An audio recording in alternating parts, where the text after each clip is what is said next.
Initially, raw rapeseed undergoes a thorough cleaning process to remove any impurities such as dirt, stones, or other debris.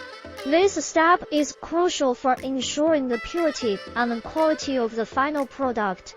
After cleaning, the seeds are crushed into smaller pieces to increase surface area. The next critical phase is the pressing process, where the cooked seeds are fed into screw presses or expellers. These machines apply significant mechanical force to squeeze the oil out of the seed material.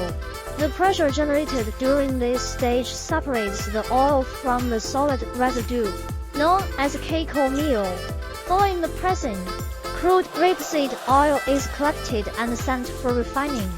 Refining involves processes such as degumming, neutralization, bleaching, and deodorization to remove impurities, improve color, and enhance flavor.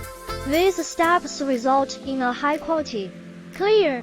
The entire process is guided by principles of thermodynamics and mechanical engineering, ensuring that each step optimizes the yield and quality of the extracted oil. Efficient machinery and precise control of variables like temperature and pressure are essential for achieving the desired outcomes.